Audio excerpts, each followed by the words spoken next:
এই ছেলে পেলেদের আকসারের জীবন 24 ঘন্টা পৃথিবীতে তার একটাই জিনিস, সেটা হলো একটা মোবাইল। এটাই তার মা, এটাই তার বাবা, এটাই তার আত্মীয়, এটাই তার স্বজন। মোবাইলেই হাসে, মোবাইলেই কাঁদে, মোবাইলেই আবেগ, মোবাইলেই অনুভূতি, সব কিছু জীবনের মোবাইলটা। কোত্থেকে আসলো, কে বানাইলো, কে সৃষ্টি করলো, কেন পাঠাইলো, কে আমারে বানাইলো, আমি কোত্থেকে আসলাম, কেন রাত হয়, কেন দিন হয়, আমার কোনো দায়িত্ব আছে কিনা আমার আল্লাহর পক্ষ থেকে, কিচ্ছুর কোনো সামান্যতম বুঝ, বুদ্ধি, আকল, দিমাগ কিচ্ছু না। 365 দিন, এক বছরে কোনো দিন নামাজ পড়ে না, তারও কিছু মনে পড়ে না, কেউ তারে মনেও করাইও দেয় না। কই তার বাপ কেডা, তার মা কে, কেউ একটু বলেও না যে কিরে বাপ, তুমি যে এক ওয়াক্ত নামাজ পড়ো না, তুমি মুসলমানের বাচ্চা হলে কেন, তুমি মানুষের বাচ্চা হলে কেন? তার মা একটাবার বলে, হ্যাঁ মা এ কেমন, সন্তানই কেমন। আমার খুব আফসোস লাগে, এটা খুব আফসোস। মাঝে মাঝে মনটা চায় যে কি আসলে কি মুসলমান এত পাষাণ হইল কেন? বাপে কেমন, সন্তানেই কেমন, মাই কেমন, মেয়েটাই কেমন। কেউ পর্দা করে না, মাও বেপর্দা, মেয়েও বেপর্দা। বাপ ফুত জি ছেলে মেয়ে সবাই মিলে টেলিভিশন চায়, একসাথে নাচ গান নর্তকীর ছবি, নাটক, সিনেমা দেখতেছে। ছি ছি ছি ছি, কত নিকৃষ্ট মুসলমান, কত বেশরম, বেহায়া, নির্লজ্জ হইলে এত বড় বেশরম হইতে পারে? আত্মমর্যাদা, আত্মসম্মান, লজ্জা যদি এক বিন্দু থাকতো, তাইলে তো বাবা জিজ্ঞেস করতো যে কিরে বাপ, তুই মুসলমানের ঘরে জন্ম নিয়া এক ওয়াক্ত নামাজ পড়ে না, তুই কেমনে রে আমি মুসলমানের সন্তান হইলি? তুই মুসলমানের ঘরে সন্তান হইলি কেমন? আরে এইটা তো আগে বোঝাপড়া করার বিষয় ছিল। তোর বিদেশ, তোর চাকরি, তোর দাখিল, তোর এসএসসি বেড়া এডি বাদ দে বেড়া, থো বেড়া এডি পরের কথা বেড়া। আগে তুই মুসলমানের বাচ্চা কিনা আগে এটা বল বেটা।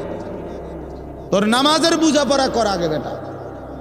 কিসের তোর বিদেশ, আবার কিসের তোর দেশ? তোর চাকরি দিয়ে আমি করব কি, তোর ব্যবসা দিয়ে আমি করবো কি, তোর উপার্জন খাইয়া আমি করবো কি বেটা? তুই তো হারাম কর, তুই তো নাফরমান। এতটুকু যদি বিবেক বাবার না থাকে, সেটা কেমন বাপ, এ কেমন অভিভাবক, এ কেমন মুসলমান মা বাবা, যাদের হৃদয়ে এই কথা আসলো না? আপনার তো উচিত ছিল আগে এই বোঝাপড়া করা। আগে ছেলের সাথেই বোঝাপড়া করেন, তুই মুসলমানের বাচ্চা কিনা আগে এটা বল। মুসলমানের বাচ্চা 16 বছরে এক ওয়াক্ত নামাজ ছাড়া থাকে কেন? কথা বলেন, ইনসাফ কি বলেন? ইনসাফের কথা বলেন, বিচারের কথা বলেন। ছেলেগুলোকে আপনারা এভাবে ছেড়ে দিলেন, আর তোমরা ছেলেরাও বাবা এইভাবে নষ্ট হয়ে গেল। অনাদরে, অবহেলায় এমন সুন্দর জীবন, এমন সুন্দর যৌবন, শরীর, স্বাস্থ্য সব শেষ করে দিলাম। একবারও মনে পড়লো না তোমারও তো শেষ আছে বাপ। রাত যেমন ভোর হয়, দিন যেমন রাত হয়, তোমারও হায়াতও একদিন শেষ হয়। প্রতি ঘন্টা, মিনিট, সেকেন্ড যায় মানে তোমার হায়াত যায়, আমার হায়াত যায়, ঠিক না? তো আল্লাহ আমাদেরকে বুঝ দান করেন। এজন্য বাপ আমরা ভাবা উচিত, আমাদের এটা ফিকির করা উচিত। ছোটরাও, বড়রাও, মাঝ বয়সীরাও, এত লাগাম ছাড়া মানুষ হয় না। মুসলমানের জীবন এত বড়, জন্তু জানোয়ারের মতো হওয়ার কথা না বাবা। হ্যাঁ, গুনাহ হইতে পারে, গুনাহ আমারও আছে, আপনাদেরও আছে, গুনাহ হইতে পারে, হবে। সেটা হলো হুঁচট খাওয়া। মানে চলার পথে আমি 10 কিলো পথ হাঁটলাম, আমি 30 কিলো পথ গেছি এক জায়গা থেকে আরেক জায়গায়, তো এই চলার পথে হয়তো একবার আধবার পড়ে যাইতে পারি, পিছলা খাইতে পারি, ঠিক আছে, এটা হইতে পারে, কিন্তু আমি বুঝি 30 কিলোমিটার একেবারেই ফইরে রইলাম, পিছলা খাইয়া রইলাম, তাহলে ভুল আমার হইতে পারে, গুনাহ আমার হইতে পারে, আমার 6 মাসে কোনোদিন নামাজ ছুটে যাইতে পারে, আমি জীবন চলার পথে কখনো কাউকে রাগ করতে পারি, গালি দিয়া লাইতে পারি, এটা তো হওয়া স্বাভাবিক, হইতে পারে, কিন্তু লাগাতার প্রতিদিন একরকম, এটা মুসলমান? কথা বুঝছেন কিনা আমার? আপনি বুঝি এখানে প্রত্যেকদিন মিশা কথা কইবেন, আপনি বুঝি প্রতিদিন সুদ খাইবেন, আপনি বুঝি প্রত্যেক দিন ওজনে কম দিবেন, এটা বুঝি মুসলমান? আপনি বুঝি একদিনও নামাজ পড়তেন না, আপনি বুঝি 365 দিনে কোনোদিন ফজরের নামাজ পড়তেন না, এটা মুসলমান?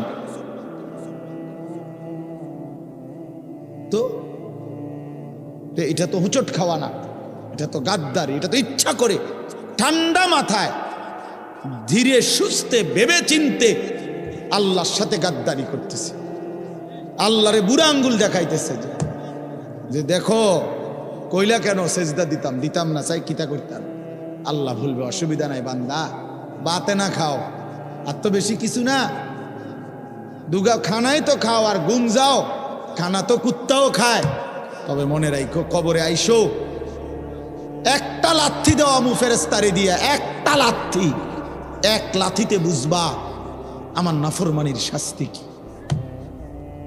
কাল্লা সাউফা তা'লামুন সুম্মা কাল্লা সাউফা তা'লামুন, আল্লাহ বলে বান্দা কবরে আইসো, আমি বুঝায় দেব আমার নাফরমানির শাস্তিটা কি। ফেরেশতা 2 কান বরাবর, আল্লাহর নবী বলছেন নাফরমানের কবরে ফেরেশতা ফায়াদরিবু দারবাতান বাইনা উযুনাইহি, 2টা কান বরাবর ঘাড়ের মধ্যে প্রত্যেকটা আঘাত করবে লোহার হাতুড়ি দিয়ে। ফায়াসিহু সাইহাতান, নাফরমান কবরে এত জোরে চিৎকার করবে, ইয়াসমাউহা মান ইয়ালিহি ইল্লা সাকালাইন, আল্লাহর নবী বলেন দুনিয়াবাসী মানুষ এবং জিন ব্যতীত আল্লাহর সব সৃষ্টি ওই বেঈমানের কবরের চিৎকার শুনতে পাবে, এমন জোরে চিৎকার দিবে, একটা একটা আঘাত এভাবেই চলবে কিয়ামত পর্যন্ত, এভাবেই চলবে কিয়ামত পর্যন্ত। আল্লাহর নবী সাল্লাল্লাহু আলাইহি ওয়াসাল্লাম বলেন নাফরমান পাপীকে যখন কবরে রাখা হবে, 3টা প্রশ্নের উত্তর যখন নাফরমান দিতে পারবে না, সাথে সাথে কবর তারে এত জোরে একটা চাপ দিবে, একটা চাপ দিয়া ডান পাশের মাটি বাম দিকে, বাম দিকের মাটি ডান পাশে চলে আসবে, হাত্তা তাখতালিফা আদলাউহু, আল্লাহর নবী বলেন ডান পাশের পাজরের হাড্ডি ভাইঙ্গা বাম পাশে ঢুকে যাবে, বাম পাশের হাড্ডিগুলো ভাইঙ্গা ডান পাশে ঢুকে যাবে। নবীজি দেখায় দিছে হাত্তা তাখতালিফা আদলাউহু, এইভাবে 2 আঙ্গুল একটা যেমন আরেকটার মধ্যে ঢুকে যায়, আল্লাহর নবী বলেন এভাবে পাজরের হাড্ডি একটা আরেকটার মধ্যে ঢুকে যাবে। কি বাপ মনে করছো তোমারে এমনে এমনে ছেড়ে দিব? কি মনে করছো যার ভাত খাইলা তার বুঝি হিসাব দিতে হবে না? কি মনে করছো মুফত এটা? হ্যাঁ, কার পানি পান করেছো, কার ভাত খেয়েছো, কার আসমান, কার জমিন, কার চন্দ্র, কার সূর্য ব্যবহার করেছো বান্দা? কার এটা? তোমার আব্বার? শরীরটা তোমার বাপের নি, চোখ নাক কান তো তোমার আল্লাহর। আলাম নাজআল লাহু আইনাইন ওয়া লিসানান ওয়া শাফাতাইন, আল্লাহ বলে বলো না বান্দা আমি কি 2টা চোখ দেই নাই? ওহ বাবা কথা কয় না, আমি কি জিহ্বাটা দেই নাই? আমি কি 2টা ঠোঁট দেই নাই? তো উত্তরে কি বলবেন যে না দেন নাই? কি বলবেন? কথা বলেন। তো এই কথা বলার হিম্মত আছে কারো যে আল্লাহ আপনি চোখ দেন নাই, আপনি ঠোঁট দেন নাই, কারো সাহস আছে কিনা এটা বলার? তাইলে আল্লাহই তো দিয়েছেন। আলাম নুসিহ জিসমাকা, হাদিসে আছে নবীজি বলেন আল্লাহ জিজ্ঞেস করবে হাসরের মাঠে, বান্দা বলো না আমি কি তোমার শরীরটা সুস্থ রাখি নাই? ওয়া নুরভিকা মিনাল মা, আমি কি প্রতিবার তৃষ্ণার্ত অবস্থায় তোমারে আমি আল্লাহ তো আমি কি পানি পান করাই নাই? আমি তো পানি পান করিয়েছিলাম, আমি তো তৃষ্ণা নিবারণ করেছিলাম, আমি তো ক্ষুধার চাহিদা পূরণ করেছিলাম, আমি তো কায়নাতের সূর্য চন্দ্র আলো বাতাস দিয়েছিলাম। ওয়াজআলনা নাওমাকুম সুবাতা, আল্লাহ বলে সারাদিনের ক্লান্তি দূর করার জন্য রাত্রি গভীরের ঘুম আমি আল্লাহই তো বানিয়েছি। ওয়াজআলনাল লাইলা লিবাসা, অন্ধকার কালো চাদর দিয়ে ঢেকে পৃথিবীটাকে অন্ধকারাচ্ছন্ন করে দিয়েছি আমি আল্লাহই তোমার ঘুমের উপযুক্ত পরিবেশের জন্যে। আবার দিনের বেলা আলোকিত করে দিয়েছি তোমার উপার্জনের সুবিধার জন্যে। রাতে তুমি ঘুমাইবার জন্য অন্ধকার করে দিয়েছি, দিনে তুমি রোজগার করবা এই জন্য আলোকিত করে দিয়েছি। সুবহানাল্লাহ। ওয়াজআলনান নাহারা মাশা, উপার্জনের জন্য দিন বানিয়েছি, ঘুমাইবার জন্য রাত বানিয়েছি। ওয়াজআলনা সিরাজাও ওয়াহাজা, একটা উজ্জ্বল সূর্য আমি আল্লাহই বানিয়েছি। ওয়ানজালনা মিনাল মুসিরাতি মাআন সাজ্জাজা, জমাট বাঁধা মেঘ থেকে আমি আল্লাহ অঝোর ধারায় বৃষ্টি নামিয়েছি। এই জমিনটাকে সিক্ত নরম করেছি, ছোট্ট ছোট্ট ছিদ্র বানিয়েছি। তোমার অনাদরে ফেলে দেওয়া দানা আমি আল্লাহ কুদরতি স্বয়ংক্রিয় মেশিন দিয়ে আমি আল্লাহ জমিনের নিচে আমি নিয়ে এসেছি। কয়দিন পরে আবার আমি আল্লাহ সেই ছোট্ট দানা থেকে নতুন গাছ বের করে দিয়েছি। লিনুখরিজা বিহি হাব্বাও ওয়া নাবাতা, তাহলে রিজিকের ব্যবস্থা আমি করলাম, ঘুমের ব্যবস্থা আমি করলাম, উপার্জনের পরিবেশ আমি করে দিলাম, শরীর স্বাস্থ্য জীবন যৌবন আমি দিলাম। আমি কেন সেজদা পেলাম না? আল্লাহ যদি বলে বান্দা আমি কি অপরাধ করলাম, আমি তোমারে এত কিছু দিয়ে আমি কি অন্যায়টা করলাম যেই অপরাধের কারণে তুমি আমারে সেজদা দিলা না? কি বলবা যুবক? নাফরমান যুবক কি বলবা? অসভ্য যুবক যে নামাজ পড়ো না, হাইওয়ান তুমি কি বলবা? তুমি মানুষ না জানোয়ার? বেনামাজি তুই মানুষ না জানোয়ার? বল, মানুষ না জানোয়ার বল বেটা। অনেক বেহায়া এখনো হাসে এইখানে, এত বড় অসভ্য বেহায়া, এই বেহায়া এখনো হাসে। চিন্তা করছো নি? হ্যাঁ, এত বড়, এত নির্লজ্জ, এত বড় অসভ্য যে এখনো হাসে। অর্থ হইল আমারই কর, বুঝেন নাই? বুঝতেছে সে আমারই কর। আহ আহ আমার মনে হয় কুকুর রে কইলে কুকুর মাথা নামাই গেল। আহা, আমাদের সন্তানদের হালাত কত নাজুক, চিন্তা করে দেখো। মুসলিম সমাজে বসবাস করে, বাপ মুসলমান, মা মুসলমান, চারিদিকে মসজিদ, চারিদিকে মাদ্রাসা, কত দাড়িওয়ালা, টুপিওয়ালা, পাঞ্জাবিওয়ালা প্রতিদিন মসজিদের মিনারা থেকে উচ্চ কণ্ঠে মাইকের হর্ন দিয়ে আজান হইতেছে। এত বেশি মাইক হর্ন মসজিদ মাদ্রাসার পরিবেশের মাঝখানে থাইকাও এটা কত বড় গাদ্দার, কত বড় গাদ্দারা নাফরমান। এত সুন্দর চারদিকে মসজিদ মাদ্রাসা, আলেম ওলামা, দাড়ি টুপি, মাদ্রাসার পরিবেশের ভেতরে থাইকাও জানোয়ারে একটা সেজদা দেয় না। কত বড় নিকৃষ্ট জানোয়ার, চিন্তা করছে। এই বাপ, এমন সন্তান পাইলা কবরে যাই আফসোস ছাড়ার কিছু নেই। আজকে যদি এই আফ্রিকার জঙ্গলে থাকতো তাহলে হয়তো যে বাবা এত বড় আফ্রিকার জঙ্গলে ছিলাম যেখানে কোনো দিন কোনো আজান হয় নাই, যেখানে কোনো মসজিদ দেখি নাই, মাদ্রাসা দেখি নাই। আল্লাহ চিনব কোত্থেকে? আমি তো আফ্রিকার জঙ্গলের ভিতরে থাকতাম। বলেন, একটা ছেলে বলেন, এই ছেলেগুলো বেনামাজি যে ছেলেগুলো, এদেরকে জিজ্ঞাসা করেন যে বাবা তুই কি আল্লাহ চিনলি না, না রাসূল চিনলি না? তুমি বাবা কি মসজিদ চিনলা না, মাদ্রাসা চিনলা না? কোনোদিন কি কোরআন দেখলা না? কারো লাশ, কারো জানাজা, কারো কবর কিছুই দেখো নাই? কিচ্ছুই তোমার কলজার মধ্যে কোনো এক বিন্দু কোনো বিবেক অনুভূতি জাগাইলো না? শুধু নারী, শুধু একটা মোবাইল, শুধু একটা ছবি, শুধু একটা অশ্লীল দৃশ্যের কাছে হেরে গেলা। ছেলেরা বলো বাবা, তোমরা বলো, কার কাছে হাইরা গেলা? কেমনে হাইরা গেলা তুমি? তোমার বাপ মুসলমান, মা মুসলমান, তোমার ঘর মুসলমান, তোমার দাদা দাদি, নানা নানি, চাচা মামা, ফুফা খালু সব মুসলমান। তোমার এলাকার চারদিকে আজান হয়, তোমার মহল্লার প্রত্যেক গলিতে গলিতে মাদ্রাসা আছে, কোরআনের ঘর আছে।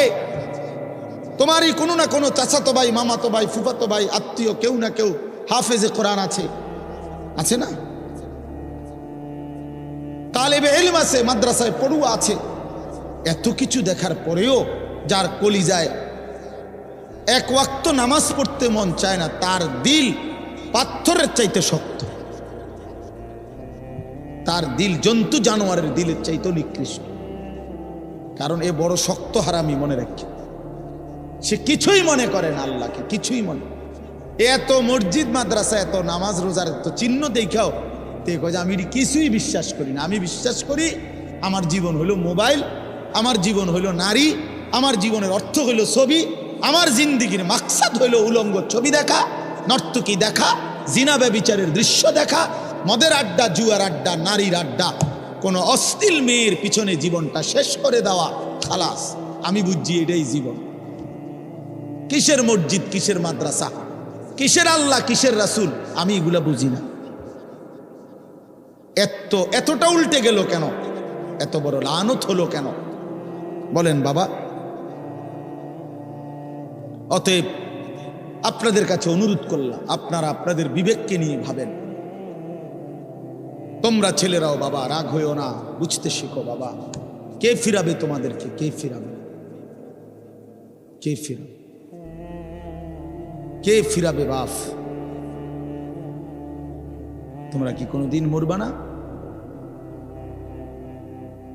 আজ যদি মৃত্যু হয়, এই বেনামাজি জিন্দিগি নিয়ে কেমনে কবরে যাইবা? ঠিক বা কেমন? এই নাফরমানের জিন্দিগি নিয়ে কেমনে টিকবা? এই জন্য আমরা প্রত্যেকেই প্রস্তুতি নেই। যদি ভাবতে শিখি, বুঝি, সামান্য অনুভূতি জাগে, তাহলে এই অনুভূতিটাকে কাজে লাগাবার একটা বড় সুযোগ।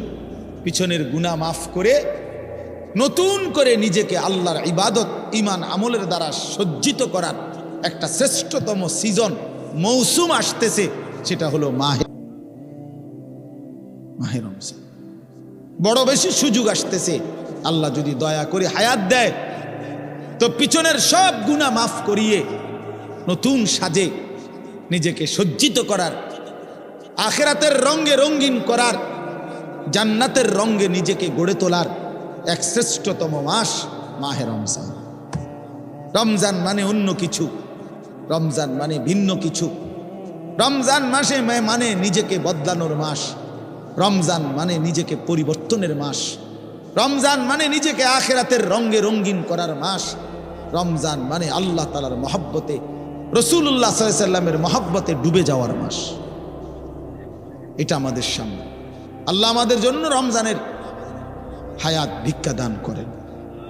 আল্লাহ যেন আমাদের সকলকে রমজান পর্যন্ত পৌঁছিয়ে দেন। এই আয়াত দেখেন, আল্লাহ তাআলা বলছেন, ইয়া আইয়ুহাল্লাযীনা আমানু, হে ঈমানদারগণ, কুতিবা আলাইকুমুস সিয়াম, তোমাদের উপরে রোজা ফরজ করা হলো, কামা কুতিবা আলাল্লাযীনা মিন ক্বাবলিকুম, যেমনটা ফরজ করা হয়েছিল তোমাদের পূর্ববর্তীগণের উপর, মানে পূর্বের ঈমানদার উম্মতদের উপর কেন ফরজ করা হলো রোজা? উদ্দেশ্য কি? আমি আল্লাহর লাআল্লাকুম তাত্তাকুন, যেন তোমরা মুত্তাকি হতে পারো, মুত্তাকি হইতে পারো, আল্লাহ ভীরু হইতে পারো। আর মুত্তাকি হলে কি লাভ হবে? উইদ্দাত লিল মুত্তাকিন, আল্লাহ বলে জান্নাত বানানোই হয়েছে মুত্তাকিদের জন্য। মুত্তাকি হবে তো জান্নাতি হবে, জান্নাতি হবে। এই আয়াতটার অল্প একটু কথা, আমি এই আয়াতটাই পড়ছি সূরা বাকারার 183 নম্বর আয়াত, দ্বিতীয় পারা, দ্বিতীয় সূরা। এটার উপর আর একটু কথা বললে আমার কথা শেষ। আমরা আমাদের যদি পরিবর্তন চাই, পরিবর্তনের সুযোগ মাহে রমজান। আমরা যদি আখিরাত সাজাইতে চাই, আমাদের জন্য শ্রেষ্ঠ সুযোগ মাহে রমজান। আমরা যদি ঘুরে দাঁড়াইতে চাই, আমাদের জন্য শ্রেষ্ঠ সুযোগ মাহে রমজান।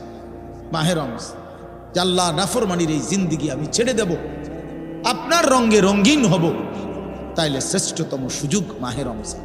মাহে রমজানের মধ্যে অসম্ভব শক্তি আছে, মাহে রমজানের মধ্যে অসম্ভব পাওয়ার আছে।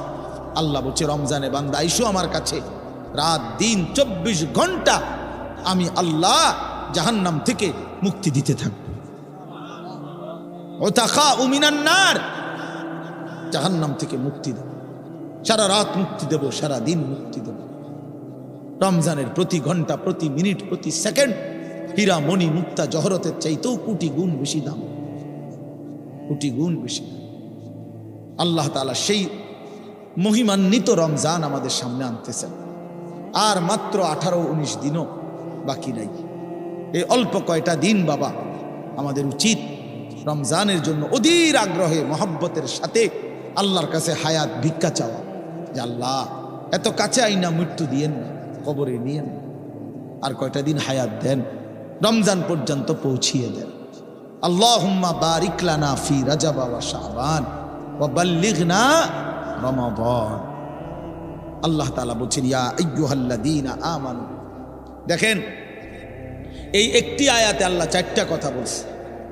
একটা হলো হে ঈমানদারগণ, 2 নাম্বার হলো তোমাদের উপরে রোজা ফরজ করা হলো, 3 নাম্বার হলো যেমনটা ফরজ করা হয়েছিল পূর্ববর্তীদের উপরে, 4 নাম্বার হলো যেন তোমরা মুত্তাকি হতে পারো।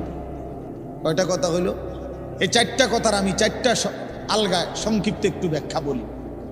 1 নাম্বার হলো হে ঈমানদারগণ, এটা আল্লাহ আমাদেরকে ডাক দিয়েছেন।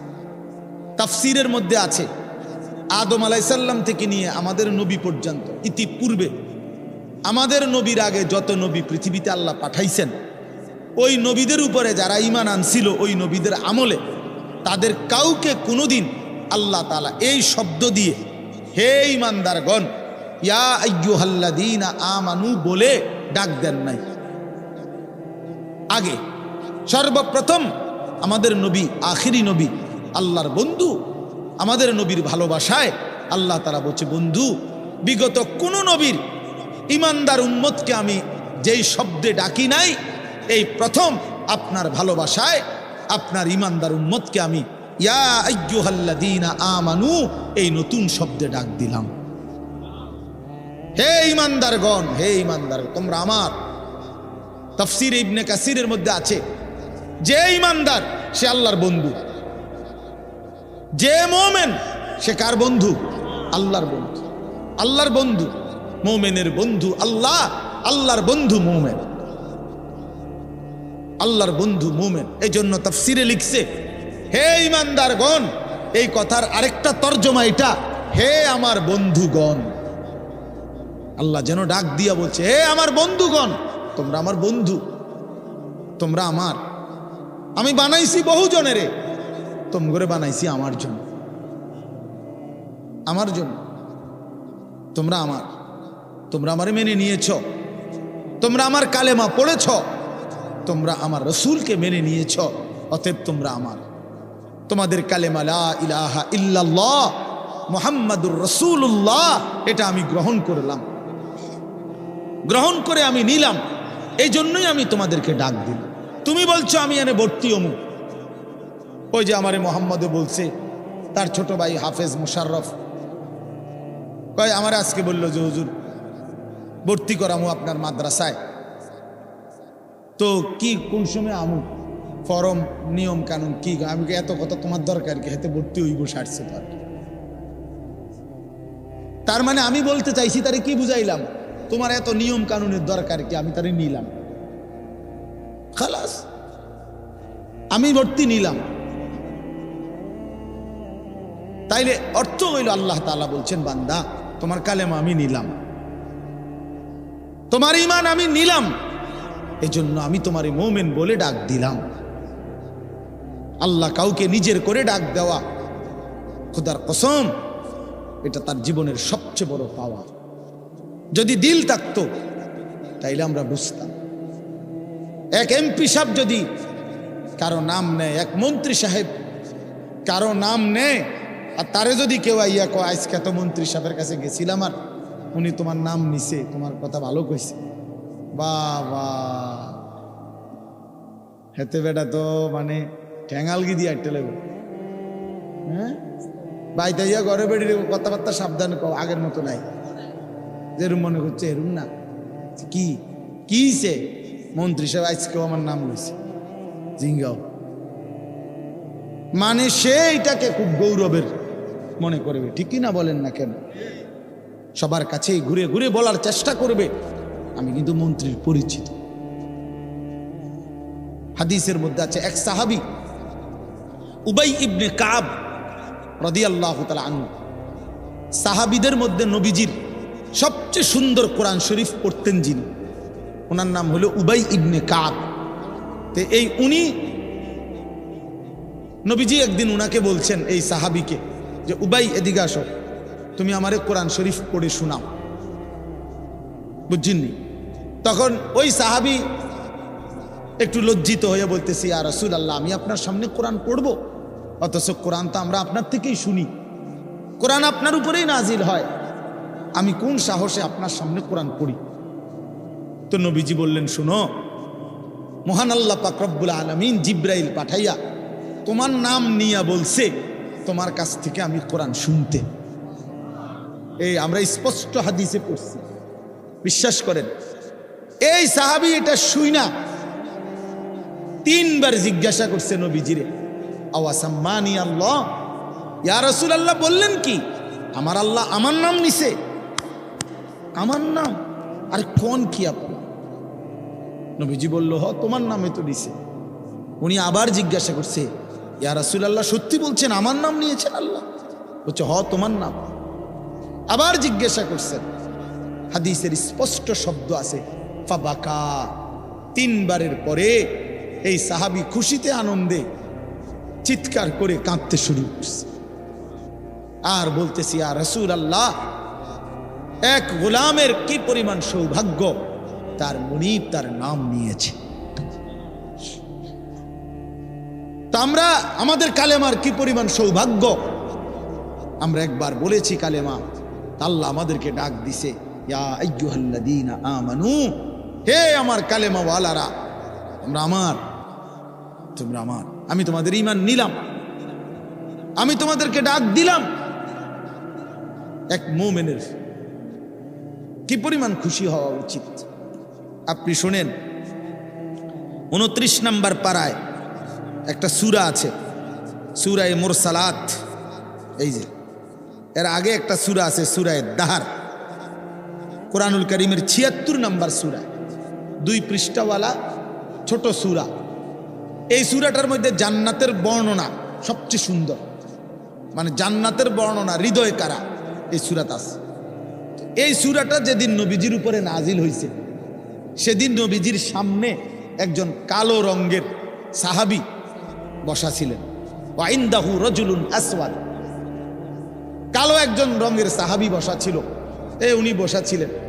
এই সময় এই সূরাটা নাজিল হয়েছে, নবীজি উনাগরে শুনাইছে সূরাটা।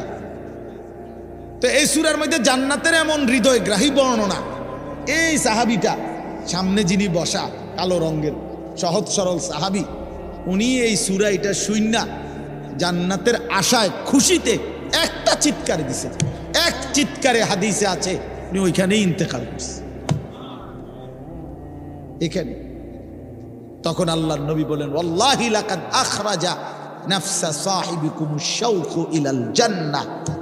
নবী বলেন, আল্লাহর কসম, জান্নাতের প্রবল আকাঙ্ক্ষায় তোমাদের বন্ধু জীবন দিয়ে দিল। নিকাল যায় দম তেরে কদমোं के नीचे यही दिल की हसरत यही दिल की आरज़ू है। এটা উর্দু শের আর কি। অর্থ হলো, হে প্রিয়তম, তোমার পায়ের নিচে জীবন দিলাম, জান দিয়ে দিলাম, আর এটাই ছিল আমার সারা জিন্দেগীর তামান্না, দিলের আকাঙ্ক্ষা, যে তোমার জন্য আমি জীবন দেব, আর সেটাই দিয়ে দিলাম। নিকাল যায় দম তেরে কদমোं के नीचे, তোমার কদমের নিচে আমার জান গেল। এহি দিল কি হাসরত, এটাই ছিল দিলের আকাঙ্ক্ষা। এজন্য আজকে ছেলেরা কোথায় জীবন শেষ করে দিচ্ছ? এমন সুন্দর জীবন, এমন সুন্দর যৌবন, আহা, শক্তির টাইমটা, জীবনের সক্ষমতার সময়। ছোটবেলা তো ভাইয়া দুর্বল, বৃদ্ধ বয়সটাও দুর্বল। তোমাদের অনেক কিশোর নওজোয়ান, একজনের গায়েও চাদর নাই, কিন্তু মুরব্বী সবগুলোর গায়ে চাদর। দেখো চাকায়, এ চাচারা তো আমার সব পরিচিত চাচা। অর্থ হইল এই বৃদ্ধের এই দুর্বলতা তাকে চাদর গায়ে দিতে বাধ্য করেছে। তার শরীরে শীতের অনুভূতিটা বেশি, ঠিক কিনা বলেন না কেন? কিন্তু তোমরা নওজোয়ান, তোমাদের অধিকাংশ কারো গায়ে চাদর নেই। তোমরা দেখো ভাইয়া, আমার গায়ে কোনো চাদরই নাই। তাইলে বুঝাইতে চাইলাম, এই শক্তির সময় যৌবন। যুবক চাইলে পাহাড় কাইটা সমান করতে পারবে, যুবক চাইলে সাগর নদী মাটি দিয়ে ভরাট করে দিতে পারবে। একটা এলাকার যুবক ছেলেরা যদি চায়, সবার হাতে হাতে মদের বোতল পৌঁছাই দিতে পারবে। একটা সমাজের ছেলেরা যদি চায়, সবার হাতে হাতে নামাজের মুসল্লাও তুলে দিতে পারবে। অতএব ছেলেরা, তোমরা যারা যুবক আয়োজন করছো, আমি তোমাদের উৎসাহ দেই, একটু আগাও, এখানে থাইমা যাইও না। একটা মাহফিল করছি, এক ফোটলা বিরিয়ানি খাওয়াই দিছি, খালাস না বন্ধু, একটু আগাও। তোমরা আবার বসো, যে কয়জনে মাহফিলের আয়োজন করছো, তোমরা আবার বসো, যে আমরা কেমনে আটটু ভালো হইতে পারি, আটটু চরিত্রবান হইতে পারি, আমরা কেমনে নিজেরা নামাজ ধরতে পারি। একটু যদি হিম্মত করো যুবক, ইনশাআল্লাহ ভালো হবে। শনিবার দিন আমি আমার মাদ্রাসায়, এই শনিবারে সকাল 10টা থেকে বিকাল 4:30 পর্যন্ত, এইবারই প্রথমবার আমি আলাদা 16 বছর থেকে 30 বছরের নিচে যাদের বয়স, এই কিশোর যুবকদের জন্য আলাদা ইসলাহি মজলিসের আয়োজন করছিলাম। আমার শায়েখ আল্লামা মুফতি মুশতাকুন নবী সাহেব বয়ান করছেন, আল্লামা মুফতি আমজাদ হোসাইন সাহেব বয়ান করছেন, হজরত মাওলানা মুফতি ইউসুফ বিন ইকবাল বয়ান করছেন, আমাদের কুমিল্লা ক্যান্টনমেন্টের বড় একজন শিশু বিশেষজ্ঞ ডাক্তার মিজানুর রহমান, উনি বয়ান করছেন, আমি নিজে কিছু কথা বলছি। প্রায় 600 ছেলে এন্ট্রিভুক্ত আসছে, এখানে উপস্থিত হয়েছে 600। সন্দ্বীপে, চট্টগ্রামে আমরা প্রতি বছর সন্দ্বীপ যাই, সেখানে 4টা-5টা ছেলে ফজরের নামাজের জন্য, তারা বন্ধু, কলেজের ছেলে, 4-5 জন ছেলে মাত্র। ওরা একদিন সিদ্ধান্ত নিছিল, ওরা সবসময় ফজরের নামাজ পড়তো, তো ওরা একদিন সিদ্ধান্ত নিছে যে ফজরের পরে তারা সন্দ্বীপ তো সাগরের পারে, তো সাগরের পারে হাঁটতো তারা।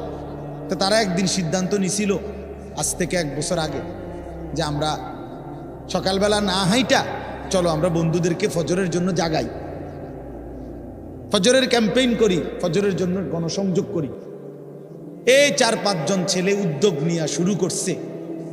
ঠিক 1 বছরের মেহনতে এই গত নভেম্বর, 24 সালের নভেম্বরে আমি গেছি মাহফিলে, ওইখানে তারা আমার লিস্টেড, ফজরের পরে আমি তাদের জন্য আলাদা বয়ান করছি, তাদের আলাদা মাহফিল হয়েছে ফজরের পরে। মানে রাইতে আমি যেই প্যান্ডেলে ওয়াজ করছি, ওই প্যান্ডেলটা তারা সকালের জন্য আবার ভাড়া নিছে। বুঝেন না এই কথা? আমি ওখানে ছিলাম, আর ওখানে রাত্রে আসা যায় না, ওইটা সন্দ্বীপে স্পিড বোট দিয়ে আইতে যাইতে হয়, তো রাইতে আওয়ানোর সিস্টেম নেই, থাকতে হয়। এই জন্য ফজরের পরে আবার বয়ান করছি 1.5 ঘন্টা। তো ওরা, আমি বললাম এত ভোরে ছেলেরা আইবনি? কয় হুজুর আসবে ইনশাল্লাহ, আপনি দেখেন। তারা আমারে দেখাইছে কাগজে কলমে লিস্টেড করা প্রায় 4,500 ছেলে এখন ফজরের নামাজ জামাতে পড়ে। যুবক চাইলে কি না পারে? যুবক চাইলে ভাঙতে পারে, যুবক চাইলে গড়তে পারে, যুবক চাইলে বুলডোজার দিয়ে সমান করে লাইতে পারে, সমান করে ফেলতে পারে। আবার সেই ভাঙার উপরে যুবক চাইলে গড়তেও পারে। আল্লাহ তাআলা নওজোয়ানের শরীরে অসম্ভব হিম্মত দান করছে, অসম্ভব হিম্মত। এই জন্য বাপ আমি যুবক যারা তাদেরকে উৎসাহিত করলাম। মহান আল্লাহ পাক রব্বুল আলামিন আমাদেরকে বলছেন, আমি তোমাদের ইমানদার, ইমান নিলাম, আমি ইমান দিছি বান্দা। আমি গত বছর যখন তাবলীগের সফরে ছিলাম দিনাজপুর জেলায়, গত বছর আগস্ট মাসে 72 বছর বয়স্ক একজন হিন্দু লোককে কালেমার দাওয়াত দিছিলাম। ওনার 2 ছেলে মুসলমান। ওনারে আমি 2.5 ঘন্টা কালেমার দাওয়াত দিছি। আমরা 3 জন আলেম মিলে কত অনুনয় বিনয় করছি, কাকুতি মিনতি করছি, কাঁদছি, চোখের পানি ফেলছি। একটা বার চাচা কালেমা পড়েন, আপনার ছেলে মুসলমান, ছেলের বউ মুসলমান, আপনার নাতি নাতনি সব মুসলমান, আপনি এখনো বসে আছেন কেন? আহা, এই 72 বছর হয়ে গেছে। বুড়া মিয়া কয়, আমি ওটা বলবো না, পড়বো। বলে নাই। আমি আমার সাথীদের কাছে, আমার 26 জন সাথী নিয়ে চিল্লাই গেছি, 16 জন আলেম, এক চিল্লা সফরে 950 মানুষ আল্লাহর রাস্তায় বের হয়েছে চিল্লার জন্য। আলহামদুলিল্লাহ, আল্লাহই করাইছে। তো বলতেছিলাম, আমি সাথীদের কাছে এসে বলছিলাম যে দেখেন, 72 বছর বয়স হয়ে গেছে, এক আল্লাহর বান্দা, তার জবান দিয়া কোনোদিন তার মালিকের নামটা বের হয়। আর আমারে আপনারে আল্লাহ তাআলা কত বড় তৌফিক দিছে যে আমরা কত 1000 বার, লক্ষ বার কালেমা লা ইলাহা ইল্লাল্লাহ মুহাম্মাদুর রাসূলুল্লাহ এটা যে আমরা পড়তে পারি, পড়তে পারছি, এই সৌভাগ্যের কৃতজ্ঞতা কি? এটা যদি আল্লাহ আমগো জবান দিয়ে কোনোদিন না বলাইতো। কথা বলে না বাপ? এই ছেলেরা মিয়া, এই আব্বাফ যারা নামাজ পড়ো না, আরে না ফরমান, তুই যদি হিন্দুর ঘরে জন্ম নিতি, তুই যদি ইহুদির ঘরে জন্ম নিতি, তুই যদি খ্রিস্টানের ঘরে জন্ম নিতি, বেটা কি হতো জীবন? যদি কোনোদিন কালেমার আহ্বান না শুনতা। তুমি তো মুসলমানের ঘরে জন্ম নিয়া এভাবে ইমানকে ফেলে দিলা। মুসলমানের ঘরে জন্ম নিয়ে এভাবে নামাজকে প্রত্যাখ্যান করলা। ছি ছি ছি ছি, তোমারে দেখে তো হিন্দুও হাসবে, তোমারে দেখে তো ইহুদিও হাসবে, তোমারে দেখে তো খ্রিস্টানও হাসবে, যে দেখছো হয় নাকি শ্রেষ্ঠ জাতি, ওদের ধর্ম নাকি শ্রেষ্ঠ ধর্ম, ওদের ধর্ম কোরআন নাকি শ্রেষ্ঠ কিতাব, ওদের শ্রেষ্ঠ ধর্ম ওদেরই পছন্দ হয় না, ওদের শ্রেষ্ঠ কিতাব ওরাই পড়তে পারে না। তো এটা কিসের শ্রেষ্ঠ? কথা বলেন না। তাহলে আমি তো আমার ধর্মের অপমান। কথা বলেন না, আমি আমার ধর্মের অপমান না, আমি আমার কোরআনের অপমান। এজন্য তোমরা যারা বেনামাজি ছেলে, তোমরা ধর্মের অপমান। তোমাদের যাদের চুল বেঈমানের মতো, তোমরা মুসলমান ধর্মের অপমান। তোমাদের কারণে আমার ধর্ম লজ্জিত, তোমাদের কারণে ধর্ম বেইজ্জতি হয়েছে। তোমরা ইসলামকে অপমানিত করলা, আল্লাহকে অপমানিত করলা, আমার নবীর শ্রেষ্ঠতম 23 বছরের আদর্শকে তোমরা অপমানিত করলা। এই অপমানের বিচার আল্লাহ করবে, মনে রেখো, ছেড়ে দিবে না বাপ। আল্লাহ কোরআনে বলছে, বান্দা আমি 1 সেকেন্ড ছাড়বো না, আমি হিসাব নিব। তুমি আমারে কি মনে করছো বান্দা? বাদুকে খাওয়াইছি দেখিয়া তুমি মনে করছো আমি মাতি না? হ্যাঁ, কিটা মনে করছো? এ পেশাব পায়খানা আর ভাত তুমি মনে করছো আমি কিছুই বলবো না, কিছুই বলবো না। তুমি জানো না ফেরাউনকে শোয়াইছে কে? তুমি জানো না কারুনকে শোয়াই দিছে কে? তুমি জানো না নমরুদ সাদ্দাতকে নিশ্চিহ্ন করে দিয়েছে কে? তুমি শোনো নাই? তুমি আন্দাজ করো নাই আমি আল্লাহ কেমন?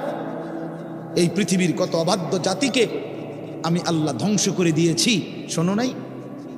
কই, গোটা পৃথিবীর সমস্ত আধুনিক প্রযুক্তি থাকার পরেও তো বাবা আমেরিকার ওই বেঈমানরা ক্যালিফোর্নিয়ার লস অ্যাঞ্জেলস তাদের একটি স্টেট আগুনে দাবানলে পুরে ছাই হয়ে গেছে। লক্ষ লক্ষ কোটি কোটি মিলিয়ন বিলিয়ন ডলারের এক এক বিল্ডিং। আপনারা মুরব্বীরা মিলিয়ন বিলিয়ন ডলার কি তাই বুঝতেন না? কয়টা আপনি 1 মিলিয়ন বিলিয়ন ডলার কত টাকা? কমপক্ষে 300 টাকার বেশি। মানে আপনি এটি বুঝতেনও না, টেহাইডি এটা বুঝতেনও না। কথা বুঝছেন কেন? হ্যাঁ, আমরা কিতাবে পড়ছি এক বুজুর্গকে, হ্যাঁ, একটা জিনিস দামি ওনার কাছে ছিল, তো ওনার কাছে বলছি এটা আপনি বিক্রি করে দেন। কত মূল্য? উনি বলছে 100 দিরহাম, 100 টাকা। তখন উনি যখন বিক্রি করে দিছে, ওনারে 100 দিরহাম দিছে। তো অন্য কেউ ওনারে পরে বলছে, হায় হায় জনাব, আপনি তো বহুত বড় ঠকছেন, মাত্র 100 টাকা দাম চাইলেন, এটার দাম তো আরো অনেক। তো উনি বলছেন, আল্লাহর কসম 100 টাকার উপরে, 100 দিরহামের উপরে কোনো সংখ্যা আছে? আমার তো এটা জানা নেই, আমার তো এর উপরে কিছু জানা নাই। আমার মেজো বোনের বিয়ে যখন হয়েছিল, মেজো বোন, আমি তখন প্রাইমারি শেষ করে মাদ্রাসায় ভর্তি হয়েছি। এই সময় আমার বোনের বিয়ে হয়েছে। তো বোন জামাই যখন ওই আগে ছোটবেলায় বিয়ের দিন বোন জামাই যখন আসছে, তখন শরবত খাওয়াইছি যে গেইটে নাকি, তখন কিছু টাকা দিতে হয় না, যে শরবত খাওয়ায় তারে।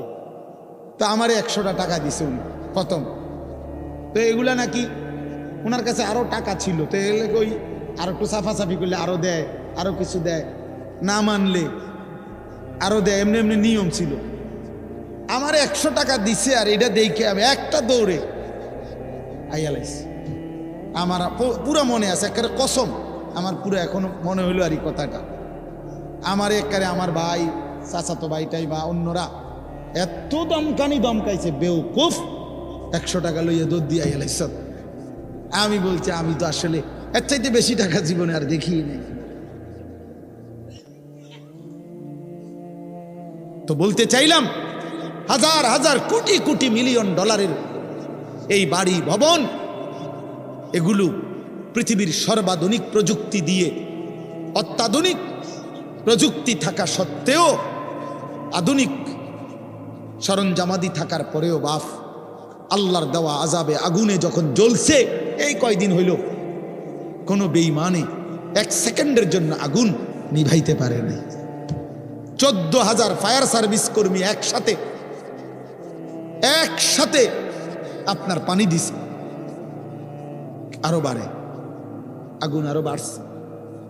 তার মানে বোঝা গেল বাবা, পৃথিবীর কারো শক্তি মূলত কোনো শক্তি না, আল্লাহর শক্তির সামনে, আল্লাহর ফয়সালার সামনে। আল্লাহ যদি ভালো রাখে তাইলেই ভালো থাকা। হ্যাঁ, আপনার টাকা তো আছে 1000 কোটি টাকা, কিন্তু আপনার ফেড অসুখ, আপনি টেহা দিয়ে কিনবেন। আপনার টাকা তো আছে লক্ষ কোটি টাকা, কিন্তু আপনার তো ডায়াবেটিস, আপনি কিনবেন টাকা দিয়ে? কি করবেন? আপনি 7 রাজার ধন হইলেও কি লাভ হবে আপনার? এই জন্য আমি অনুরোধ করছি, আমরা মোমেন, আল্লাহ আমাদেরকে বলছে এটাই কথা, তোমাদের উপরে আমি রোজা ফরজ করলাম, তোমরা আমার হুকুম মানো, তোমরা আমারে মানো বান্দা। রোজা মানে বিরত থাকা, সিয়াম মানে বিরত থাকা, তার মানে গুনাহ থেকে বাঁচো, হালাল বস্তু থেকে বাঁচো। আমি তোমাদেরকে হারাম তো হারামই, হারাম থেকে আবার ফিরাবো কেন? হারাম থেকে তো ফিরতে সারা বছরের জন্যই বলে দিছি। তো আমি রমজান মাসে তোমাদের 3টি হালাল খাবার হালাল ছিল, পানি হালাল ছিল, হালাল স্ত্রী হালাল ছিল। আমি রমজানের 30টা দিন, একটা মাসে তোমাদের জন্য খাদ্য, পানি, স্ত্রী, এই 3টা জিনিস হালাল বস্তু আমি হারাম করে দিলাম, যেন আমি বুঝাইতে চাইলাম যে দেখো, আমি আল্লাহ যেখানে হালালটাও হারাম করে দিলাম, সেখানে হারামটার প্রতি আমি আল্লাহর কি পরিমাণ ঘৃণা। যেখানে হালালটাই ছেড়ে দিতে বললাম, সেখানে হারামটা ধরে রাখার কোনো সুযোগ আছে? অতএব মিথ্যা, চুরি, ডাকাতি, জিনা, ব্যভিচার, মদ, জুয়া, নাচ, গান, সুদ, ঘুষ, মা বোনদের বেপর্দা জিন্দেগি ছেড়ে দেন, ছেড়ে দেন। একজন বুঝলে একজনই, কোনো অসুবিধা নাই, আমার কোনো আফসুস নাই। আমি সব সময় ফেরিওয়ালার মতো আমি বুঝি, একজনই শুনুক, একজনই যদি ভাবে আলহামদুলিল্লাহ। সংখ্যা দিয়ে আমি কি করব বুঝেন না? 10 কোটি মানুষ আমারে মনে করেন আলগি দিছে, তো কি হইছে? এটা আমার কবর রাজাব মা। বাংলাদেশের একেবারে মনে করেন 50 লাখ লোক আমার চিনে, তো কি এতে আমার কবর রাজাব মা। তো আর কি, পরিচিতি, অপরিচিতি, জনপ্রিয়তা, এগুলো কোনো বিষয় না, এগুলো কোনো মুখ্য বিষয় নয়। বিষয় হলো আল্লাহর কাছে গ্রহণ হওয়া, আখিরাতের মুক্তি পাওয়া, জাহান্নাম থেকে মুক্তি পাওয়া। অতএব আজকে এতটুকুই মূল কথা। আমরা প্রত্যেকেই এটা ভাবি, আমরা মুমিন। প্রিয় ভাই বলেন, আমরা এখানে যারা এখন বসছি, রাত 12টা বাজে, আমার কথা শেষ, নীরবে 1 মিনিট ইনসাফের সাথে ছেলেরা, বাবা বলো তুমি মুসলমান কিনা? না না, ছেলেরা আলাদা বলো, বাবা কও তোমরা মুসলমান কিনা? প্রিয় বাপ বলো তুমি মুসলমান কিনা, তুমি মুসলমানের সন্তান কিনা? তাইলে তুমি সিদ্ধান্ত দাও আজকে। বয়স্ক যারা আছেন আপনারা বসা থাকেন, কিন্তু তোমরা যারা 30 বছরের নিচে ছেলে, তোমাদের বয়স, বুঝে শুনে ধোকা দিও না, আল্লাহর সাথে ধোকা করো না, আল্লাহর সাথে মস্কারি করো না। হাদিসের মধ্যে আছে, এক লোক নবীজির সামনে বাম হাত দিয়ে খাইতেছিল, মুসলিম শরীফের হাদিস। নবীজি তারে বলছে ডান হাতে খাও, তখন সে বলছে আমি ডান হাতে খাইতে পারি না। নবীজি বলছে তাইলে আর পারবাও না। কসম আল্লাহর, ওই হাদিস আছে। সাহাবী বলে ওই লোক আর কোনোদিন ডান হাত মুখের কাছে আনতে পারে নাই, কারণ সে তো মূলত মিথ্যা বলছিল, অহংকার করে বলছিল। এই জন্য আমি অনুরোধ করছি, তোমরা যারা 30 বছরের নিচে আছো ছেলে বাবা, তোমরা দিল থেকে বুঝে শুনে তোমরা নিয়ত করে দাঁড়াও, যে এই কথার নিয়তে দাঁড়াও, যার ভাল লাগে যে আমি ইনশাল্লাহ চেষ্টা করুম ফজর সহ 5 ওয়াক্ত নামাজ পড়তে। তুমি সিদ্ধান্ত নিয়ে বলো যে আমি চেষ্টা করব, আমি নারী ছবি, অশ্লীল দৃশ্য থেকে, মোবাইলের অশ্লীল ছবি থেকে নিজেকে বাঁচাইবার নিয়ত করলাম, সিদ্ধান্ত করলাম। আল্লাহ তৌফিক দিলেই তো পারবা, ঠিক কিনা বলেন না কেন? অতএব নিয়ত করে হিম্মতের সাথে যে আসলেই হুজুর আমি দিল থেকে বললাম, এই নিয়ত করে দাঁড়াও। যার ভাল লাগে দাঁড়াও, কোনো বাধাবাধকতা নাই, যার মন চায় দাঁড়াও, আমার কোনো জোরাজুরি নাই। বাকি তুমি দিল থেকে বলো, মন থেকে মনে নিয়ত করো, তোমার দিলে তুমি। কারণ তোমার কবর তোমার, আমার কবর আমার। তোমার ঘরে তুমি ফিরবা, আমার ঘরে আমি ফিরব। সবাই রাজি তো ইনশাআল্লাহ? আল্লাহ তাআলা তৌফিক দান করেন। বসো বাপ, আল্লাহ কবুল করে নেন। মনে করো ঠকবা না, মনে রাখো নামাজ পড়ে কেউ ঠকে না, না পড়ে ঠকে। গুনাহ ছেড়ে দিয়ে ঠকবা না, বরং গুনাহ ছেড়ে দিলে দামি হইবা ইনশাআল্লাহ। দামি হইও, নিজে দামি হবা, মনে রাখো দামি। একটা জিনিস শেষ মনে রাখো ছেলেরা, যে কোনো মূল্যে আমরা আলহামদুলিল্লাহ গোটা পৃথিবী নিয়ে আমাদেরও পড়ালেখা করা আছে। সারা পৃথিবীর হালাত আমরাও বুঝি কম বেশ। আমরা জেনারেল লাইনেও পড়ালেখা করছি, কুমিল্লা ভিক্টোরিয়া কলেজ থেকে মাস্টার্স পাস করছি, সরকারি আলিয়া মাদ্রাসা থেকে কামেল পাস করছি, কওমি মাদ্রাসা থেকে দাওরায়ে হাদিস পাস করছি। তাহলে মাটির তলে থাকি না, পৃথিবীর নিয়ে আমরাও গবেষণা ভাবি। কাজে সারা পৃথিবীর যেই পরিস্থিতি বর্তমান এবং আমাদের কোরআন সুন্নাহর যেই ভাষ্য, এই সবগুলো বিশ্বাস করো, একত্রে মিলাইলে এ কথা আমাদের কাছে একেবারে স্পষ্ট। আগামীর পৃথিবী ইসলামের পৃথিবী, আগামীর পৃথিবী কোরআনের পৃথিবী। মনে রাখো বললাম বাপ, তুমি দেখবা, তোমার হায়াতেই দেখবা ইনশাআল্লাহ। এখন যাদের বয়স এই 20, 25, 26, 28, যাদের বয়স 12-15, তোমরা ইনশাআল্লাহ আগামীর ইসলাম দেখবা, কালেমার বিজয় দেখবা। তোমরা শুনবা যে ফিলিস্তিন বিজয়ী, তোমরা শুনবা সারা পৃথিবীতে কালেমার পতাকা উড়েছে, তোমরা শুনবা ইউরোপ আমেরিকার শক্তি নিশ্চিহ্ন হয়ে গেছে, তোমরা শুনবা ইসরায়েলের কুত্তারা পরাজিত হয়ে গেছে। সেদিন বুঝবা ইমানদারি দামি, সেদিন বুঝবা চরিত্রবান ছেলেটাই দামি, সেদিন বুঝবা নামাজি ছেলেটাই দামি। আর যারা চরিত্র নষ্ট করে ফেলেছ, তুমি ফালতু কোনো না কোনো সিফাত কোনাত কইরা থাকবে। এই জন্য আমরা দয়া করি ইনশাআল্লাহ প্রত্যেকেই আমরা ইনশাআল্লাহ নামাজ পড়বো তো ইনশাআল্লাহ।